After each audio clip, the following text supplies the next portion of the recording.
ನಮಸ್ಕಾರ, ವನಶ್ರೀ ಚಾನಲ್ಗೆ ಸ್ವಾಗತ. ಹೊಸ ವಿಡಿಯೋ ತಂದಾಯಿತು. ಬನ್ನಿ ಇವತ್ತು ಜಯಲಲಿತಾ ಸೀರಿಯಲ್ಲು ಹೇಗೆ ಮೂವ್ ಆಗುತ್ತೆ ಮತ್ತೆ ಸ್ಟೋರಿ ನೋಡೋಣಂತೆ. ಅದಕ್ಕೆ ಮುಂಚೆ ನನ್ನ ವಿಡಿಯೋಕ್ಕೆ ಸಬ್ಸ್ಕ್ರೈಬ್ ಮಾಡಿಲ್ಲ ಅಂದರೆ ದಯವಿಟ್ಟು ಸಬ್ಸ್ಕ್ರೈಬ್ ಮಾಡ್ಕೊಳ್ಳಿ, ಹಾಗೆ ಒಂದು ಲೈಕ್ ಕೊಡಿ. ಇವತ್ತು ಲಲಿತಾ ಅವ್ರು ಯಾರೋ ಅತ್ತೆ ಮಾಡಿದ್ದ ಪ್ಲ್ಯಾನಿಗೆ ಸಿಗಾಕೋಬಿಟ್ಟಿದ್ದಾಳೆ. ಹಂಗಾಗಿ ಗಂಡನಿಗೂ ಮಗನಿಗೆ ಅಂದರೆ ಎಕ್ಸ್ಪೆಷಲಿ ಲಲಿತನ ಗಂಡನಿಗೆ ಅಲ್ಲಿ ಅತ್ತೆ ಚಾಡಿ ಹೇಳ್ಬಿಟ್ಟು, ಹೋಗು ನಿನ್ನ ಹೆಂಡ್ತಿ ಅಲ್ಲಿ ಹೋಗಿದ್ದಾಳೆ ಅಂತೇಳಿ ಹೇಳಿ ಕಳಿಸ್ತಾಳೆ. ಅವನು ತಳ್ಳಾಡ್ಕೊಂಡು ಸ್ಕೂಟ್ರ್ ತೊಗೊಂಡು ಬರ್ತಾನೆ.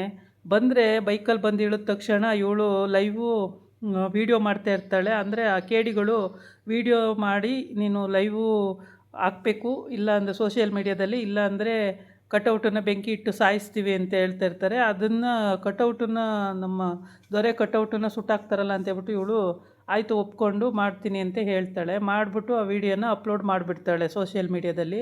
ಅದು ಇವನಿಗೆ ಅವ್ರ ಅತ್ತೆ ಹೇಳ್ತಾಳೆ, ಹಿಂಗೆ ಮಾಡಿಬಿಟ್ಲು ನಿನ್ನ ಹೆಂಡ್ತಿ, ಈ ಥರ ಮಾಡ್ಕೊಂಡು ಹೋಗಿದ್ದಾಳೆ, ಹೋಗಿ ಅಂತೇಳಿ. ಇಲ್ಲಿ ಬಂದು ನೋಡಿದ್ರೆ ಸೇಮ್ ಅದೇ ಕೆಲಸ ನಡೀತಾ ಇರುತ್ತೆ. ಅದು ತುಂಬಾ ಇರಿಟೇಷನ್ ಆಗಿಬಿಡುತ್ತೆ ಅವನಿಗೆ. ಏನು ನಿನ್ನ ಮುಖ ನೋಡೋಕ್ಕೂ ನನಗೆ ಇಷ್ಟ ಇಲ್ಲ, ತೊಲಗು ಇಲ್ಲಿಂದ, ಮನೆಗೆ ಬಂದ್ಗಿಂದೀಯ, ಹೋಗಿ ದಾಟಾಚಿಗೆ ಅಂತೇಳೆಲ್ಲ ಬೈದ್ಬಿಡ್ತಾನೆ. ಬೈದ್ಬಿಟ್ಟು ಸಿಕ್ಕಾಬಟ್ಟೆ ಬೈದ್ಬಿಡ್ತಾನೆ. ಇಲ್ಲ ಯಾರೋ ಲೆಟ್ರ್ ಬರೆದಿಟ್ಟಿದ್ರು, ಕಟೌಟನ್ನ ತಂದು ಇಲ್ಲಿರಿಸಿಕೊಂಡಿದ್ರು, ಇಲ್ಲೇ ಇದ್ದರು ಕೇಡಿಗಳು ಅಂತೆಲ್ಲ ಹೇಳ್ತಾಳೆ. ರೌಡಿಗಳೆಲ್ಲಿ ಅಂತ ಕೇಳಿದ್ರೆ ಅಲ್ಲಿ ಯಾರೂ ಇರೋದೇ ಇಲ್ಲ, ಅಷ್ಟು ಬೇಗ ಮಾಯ, ಕಾರು ಮಾಯ, ರೌಡಿಗಳು ಮಾಯ, ಬರೀ ಕಟೌಟ್ ಒಂದು ಇರುತ್ತೆ ಅಷ್ಟೇ. ಆಮೇಲೆ ಹೌದು ಇಲ್ಲಿ ಕಟೌಟು ಅಕ್ಕಪಕ್ಕನೇ ನಿಂತಿದ್ರು ಅಂತ ಹೇಳ್ತಾಳೆ. ಆದ್ರೂ ಅವ್ನು ನಂಬಲ್ಲ, ಬರೀ ಸುಳ್ಳು ನಿಂದು, ನೀನು ನಾಟಕ ಆಡ್ತೀಯ, ಸೋಷಿಯಲ್ ಮೀಡ್ಯಾದಲ್ಲಿ ನಾನು ಮರ್ಯಾದೆ ಕಳಿಬೇಕು ಅಂತ ಆ ಥರ ವೀಡಿಯೋ ಮಾಡಿ ಹಾಕಿದೀಯ ನೀನು ಅಂತೆಲ್ಲ ಬೈತಾನೆ. ಆಮೇಲೆ ಹಂಗೋ ಹಿಂಗೋ ಕಟೌಟನ್ನು ಇಟ್ಕೊಂಡು ಗಾಡಿ ಎತ್ಕೊಂಡು ಮನೆಗೆ ಬರ್ತಾಳೆ. ದೊರೆ ದೊರೆ ದೊರೆ ದೊರೆ ನನ್ನ ಬಿಡಬೇಡಿ, ಹಂಗೆ ಮಾಡಿ ಹಿಂಗೆ ಮಾಡಿ ಅಂತೇಳೆಲ್ಲ ಬೇಡ್ಕೊಂಡು ಕಾಡ್ಕೊಂಡು ಬರ್ತಾಳೆ. ಮನೆ ಬಾಗಿಲಿಗೆ ಬಂದು ಹಂಗೆ ಕೇಳ್ಕೊಂಡೇ ಬರ್ತಾ ಇರ್ತಾಳೆ. ದೊರೆ ನನ್ನ ಕೈ ಬಿಡಬೇಡಿ, ದೊರೆ ನನ್ನ ಕೈ ಬಿಡಬೇಡಿ, ದೊರೆ ನನ್ನ ತಪ್ಪಿಲ್ಲ, ಹಾಗೆ ಹೀಗೆ ಅಂತ ಹೇಳ್ಕೊಂಡೇ ಬರ್ತಾ ಇರ್ತಾಳೆ. ಬಂದ ತಕ್ಷಣ ನೋಡಿ ಬಂದ್ಲು, ಗಂಡನಿಗೂ ಅತ್ತೆಗೂ ಹೇಳ್ತಾಳೆ, ನೋಡಿ ಬಂದ್ಲು ಮನೆ ಹಾಳಿ, ಅಲ್ಲಿ ಹೋಗಿ ಮರ್ಯಾದೆ ಕಳೆದಿದ್ದಲ್ದಲ್ಲೇ ಎಲ್ಲ ಮೊಬೈಲ್ ನೋಡ್ತಾ ಇರ್ತಾರೆ ಸೋಷಿಯಲ್ ಮೀಡ್ಯಾದಲ್ಲಿ.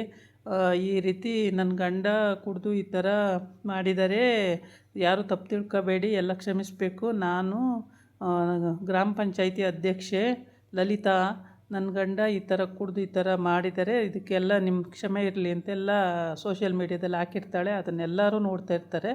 ನೋಡಿಕೊಂಡು ಇಲ್ಲಿನೂ ಕೂಡ ಅವ್ರ ಮನೇಲೂ ಎಲ್ಲ ನೋಡ್ತಾ ಇರ್ತಾರೆ. ಅವ್ರವ್ರ ಮೊಬೈಲಲ್ಲಿ ಅವ್ರವ್ರು ನೋಡ್ತಲೇ ಇರ್ತಾರೆ.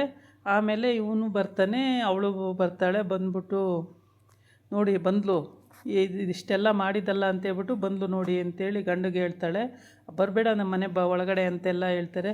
ನಂದೇನು ತಪ್ಪಿಲ್ಲ ದೊರೆ, ನಾನು ಬರ್ತೀನಿ ಅಂತ. ಆಮೇಲೆ ಅತ್ತೆನೂ ಹೇಳ್ತಾಳೆ, ಬರಬೇಡ ನಮ್ಮ ಮನೆಗೆ ಅಂತ. ಇಲ್ಲ ಅತ್ತೆ, ನಂದೇನು ತಪ್ಪಿಲ್ಲ ಅತ್ತೆ, ಆಗ ರೌಡಿಗಳು ಬಂದು ಈ ಥರ ನನ್ನ ಹತ್ರ ಹೇಳ್ಸಿದ್ರು, ಹಂಗೆ ಮಾಡು ಅಂದರು, ಹಿಂಗೆ ಮಾಡು ಅಂದರು ಅಂತೆಲ್ಲ ಹೇಳ್ತಾಳೆ. ರೌಡಿಗಳು ಬೇರೆ ಕತೆ ಹೇಳ್ತಾಳೆ ಇವಳು, ಬರೀ ಸುಳ್ಳು ಇವಳು, ಮಾತೆತ್ತಿದ್ರೆ ಸುಳ್ಳು, ಹಂಗೆ ಹಿಂಗೆ ಅಂತೆಲ್ಲ ಬೈದು ಬಿಡ್ತಾರೆ. ಆಮೇಲೆ ಸುಮ್ಮನಿರಮ್ಮ ಪಾಪ, ಅವಳಿಗೆ ಯಾಕೆ ಅಂತೀಯಮ್ಮ ಅಂತೇಳಿ ಈ ಹುಡುಗಿ ಅನ್ನುತ್ತೆ ಮಗಳು. ಇವಳೊಬ್ಬಳು ಬಂದುಬಿಟ್ಲು ಮಧ್ಯದಲ್ಲಿ ಕಡ್ಡಿ ಅಳ್ಳಾಡ್ಸ್ಕೊಂಡು ನಂದೊಂದು ಇಡ್ಲಿ ಅಂತ ಬಂದುಬಿಡ್ತಾಳೆ. ಯಾವಾಗ ನೋಡಿದ್ರು ಅವಳ ಪರ ವಹಿಸ್ಕೊಂಡು ಬರ್ತಾಳೆ ಅಂತ ಮಗಳಿಗೂ ಬೈದು ಬಿಡ್ತಾಳೆ. ಆಮೇಲೆ ಗಂಡಿಗೆ, ನೋಡಿರಿ ಹೆಂಗೆ ಮಾಡಿದ್ದಾಳೆ ಇವಳು, ಏನು ಮರ್ಯಾದೆ ಕಳೆದಿದ್ದಾಳೆ ನೋಡ್ರಿ ಇಲ್ಲಿ, ಹಂಗೆ ಹಿಂಗೆ ಅಂತೇಳಿ ವಾದಿಸ್ತಾ ಇರ್ತಾಳೆ. ಆಮೇಲೆ ಕೇಳೋವಷ್ಟು ಕೇಳಿ ಅಮ್ಮ ಮಗ ಇಬ್ಬರೂ ಅವಳ ಬಗ್ಗೆ ಕೆಟ್ಟದಾಗೆ ಮಾತಾಡ್ತಾ ಇರ್ತಾರೆ. ನನ್ನ ಮಾನ ಕಳೆದ್ಲು, ಮರ್ಯಾದೆ ಕಳೆದು, ನಮ್ಮ ಮನೆ ನನ್ನ ಮರ್ಯಾದೆ ಹೋಯ್ತು, ಹಂಗೋಯ್ತು ಹಿಂಗೋಯ್ತು ಅಂತ ಅಮ್ಮ ಮಗ ಇಬ್ಬರೂ ಸುರು ಹಚ್ಕೊಂಡಿರ್ತಾರೆ. ಆವಾಗ ಇವನು ಗಂಡ ಹೇಳ್ತಾನೆ, ಅಂದರೆ ಲಲಿತಾ ಮಾವ ಹೇಳ್ತಾನೆ, ಲಲಿತಂದೇನು ತಪ್ಪಿಲ್ಲ, ಈ ಥರ ಸ್ಟೇಟ್ಮೆಂಟ್ ಕೊಡೋದು ಕರೆಕ್ಟು, ಇಲ್ಲ ಅಂದರೆ ಅವ್ರು ಗ್ರಾಮ ಪಂಚಾಯತಿ ಅಧ್ಯಕ್ಷ ಆಗಿ ಪ್ರಯೋಜನ ಏನೈತೆ, ಬೆಲೆಯಲ್ಲಿ ಉಳಿಯುತ್ತೆ, ಅದಕ್ಕೆ ಅವಳು ಈ ಥರ ಸ್ಟೇಟ್ಮೆಂಟ್ ಕೊಟ್ಟವನು. ಇವನು ಕುಡಿದು ಬೀದಿಲೇ ಆಟ ಆಡಿಲ್ಲ ಅಂದಿದ್ರೆ, ಇವನು ಮನೆ ಒಳಗೆ ಇದ್ದಿದ್ರೆ ಯಾರಿಗೂ ಏನು ಗೊತ್ತಾಗ್ತಿತ್ತು. ಇವನು ಬೀದಿಲಿ ಬೀದಿರಂಪ ಮಾಡಿರೋದ್ರಿಂದ ಕರೆಕ್ಟಾಗಿ ಸ್ಟೇಟ್ಮೆಂಟ್ ಕೊಟ್ಟಿದ್ದಾಳೆ, ತಪ್ಪೇನಿಲ್ಲ ಅಂತ ಆಯಿತು. ಆಮೇಲೆ ಅಜ್ಜಿನೂ ಅದೇ ಹೇಳುತ್ತೆ, ಇಲ್ಲ ತಪ್ಪೇನಿಲ್ಲ, ಲಲಿತಂದು ಕರೆಕ್ಟ್ ಇದೆ ಸ್ಟೇಟ್ಮೆಂಟು ಅಂತ ಅಜ್ಜಿನೂ ಹೇಳುತ್ತೆ. ಇನ್ನು ಈ ಕಡೆ ಮಗಳು ಹೇಳ್ತಾಳೆ, ಕರೆಕ್ಟಾಗಿ ಮಾಡಿದ್ದಾರೆ ಲಲಿತಾ, ಕರೆಕ್ಟಾಗಿ ಮಾಡೋಳೆ, ಅವಳದೇನೂ ತಪ್ಪಿಲ್ಲ ಅಂತೇಳಿ. ಆಯಿತಾ, ಎಲ್ಲ ಕಡೆನೂ ಒಪಿನಿಯನ್ ಕರೆಕ್ಟಾಗಿದೆ ಅಂತ ಆಯಿತು. ಅಲ್ಲಿ ಬ್ಯಾಡ್ ಒಪಿನಿಯನ್ ಕೊಡೋದು ಅತ್ತೆ ಮತ್ತು ಗಂಡ ಇಬ್ಬರೇ. ಆಮೇಲೆ ಗಂಡನಿಗೂ ಅರ್ಥ ಆಗಂಗೆ ಹೇಳ್ತಾನೆ ಅಪ್ಪ ಮಗನಿಗೆ, ನೀನು ತಪ್ಪಲ್ವೇನೋ ಅಲ್ಲಿ ಕುಡಿದು ಆ ಥರ ಎಲ್ಲ ಆಡಿದ್ದು, ಅವ್ರ ಹತ್ರ ಎಲ್ಲ ಜಗಳಕ್ಕೆ ಹೋಗಿದ್ದು, ಯಾಕೋ ಹೋದೆ ಜಗಳಕ್ಕೆ, ಮನೆ ಒಳಗಿರಬೇಕಿತ್ತು, ಅಲ್ಲೇ ಯಾಕೆ ಹೋದೆ ಆಚೆ, ಹಾಗೆ ಹೀಗೆ ಅಂತೇಳಿ. ಎಲ್ಲ ಇವಳಿಂದ, ನನ್ನಿಂದ ಏನಿಲ್ಲ ಅತ್ತೆ, ನನ್ನಿಂದ ಏನಿಲ್ಲ ಮಾವ, ನಾನೇನು ತಪ್ಪೇ ಮಾಡಿಲ್ಲ, ರೌಡಿಗಳು ಬಂದು ನನ್ನ ಹತ್ರ ಈ ಥರ ಹೇಳ್ಸಿದ್ರು, ನನ್ನ ಹೇಳಲೇಬೇಕು ನೀನು ಅಂತೇಳಿ ಈ ಥರ ಹೇಳ್ಸಿದ್ರು, ಹೇಳಲಿಲ್ಲ ಅಂದರೆ ಕಟೌಟಿಗೆ ಬೆಂಕಿ ಇಡ್ತೀವಿ ಅಂತ ಅಂದರು. ಏನು ಕಟೌಟು ಜೀವ ಇರೋದಾ? ಕಟೌಟಿಗೆ ಬೆಂಕಿ ಇಟ್ಟರೆ ಏನಾಗ್ತಿತ್ತು ಅಂಥೇಳಿ.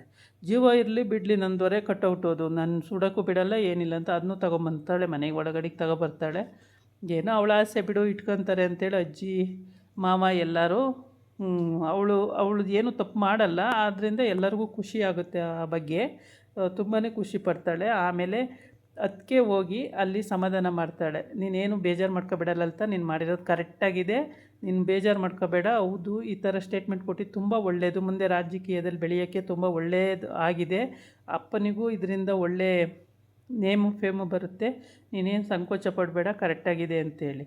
ಅದಕ್ಕೆ ಅವರಮ್ಮ ಹುರ್ಕೋತಾಳೆ. ಎಲ್ಲರೂ ಹಿಂಗೇನೆ, ಅವಳು ಮಾಡೋ ತಪ್ಪನ್ನೆಲ್ಲ ವಹಿಸ್ಕೊಂಡು ಬಂದ್ಬಿಡ್ತಾರೆ. ಈ ಮನೆಯಲ್ಲಿ ಇದೇ ಆಗಿರೋದು ನಮಗೆ, ನಾವೇನು ಹೇಳಿದ್ರೂ ಕೇಳೋದೇ ಇಲ್ಲ ಅಂತೇಳಿ ಕೂಗಾಡ್ತಾಳೆ, ಕಿರ್ಚಾಡ್ತಾಳೆ, ಎಲ್ಲ ಮಾಡ್ತಾಳೆ ಅವ್ರ ಅತ್ತೆ. ಏನೇ ಮಾಡಿದ್ರೂ ಲಲಿತಂದೆ ಸರಿ ಅಂತ ಆಯಿತು. ಅಲ್ಲಿಗೆ ಯಾರು ಏನು ಮಾತಾಡಲ್ಲ, ಸುಮ್ಮನೆ ಜೋರಾಗಿ ಹೆಂಡ್ತಿಗೂ ಗದಲಿಸ್ಬಿಡ್ತಾನೆ. ಮಹೇಶ್ವರಿ ಮುಚ್ಚು ಬಾಯಿ, ನೀನು ಮಾತಾಡಬೇಡ, ಅವಳು ಲಲಿತಾ ಮಾಡಿರೋದು ಕರೆಕ್ಟಾಗಿದೆ, ಗಂಡ ಬೀದಿಲೆಲ್ಲ ರಂಪಾಟ ಆಡಿಲ್ಲ ಅಂದರೆ ಅವಳು ಯಾಕೆ ಸ್ಟೇಟ್ಮೆಂಟ್ ಕೊಡಬೇಕಿತ್ತು? ಅವಳು ಮಾಡಿರೋದು ಕರೆಕ್ಟಾಗಿದೆ, ನಿನ್ನ ಮಗ ಕರೆಕ್ಟಾಗಿರಬೇಕಿತ್ತು ಮನೆ ಒಳಗಡೆ, ನಿನ್ನ ಮಗ ಅಲ್ಲೋಗಿ ರಂಪಾಟ ಮಾಡ್ದೋಗಿದ್ರೆ ಯಾರು ಯಾಕೆ ಏನು ಮಾಡೋರು? ಎಲ್ಲ ನಿಮ್ಮ ಮಗ ನಿನ್ನಿಂದನೇ ಆಗೋದು ಎಲ್ಲ ಅಂಥೇಳಿ. ನನ್ನನ್ನೇ ಬೈತಿರಲ್ಲ, ಅವಳು ಮಾಡೋವೆಲ್ಲ ಸರಿ ಅಂತ ಅಂದ್ಕೊಂಡು ಅದಾಗಿತ್ತು ಇವತ್ತಿನ ವೀಡಿಯೋ. ನಾಳೆ ಇನ್ನೊಂದು ವೀಡಿಯೋ ಜೊತೆ ಬರ್ತೀನಿ. ನಮಸ್ಕಾರ.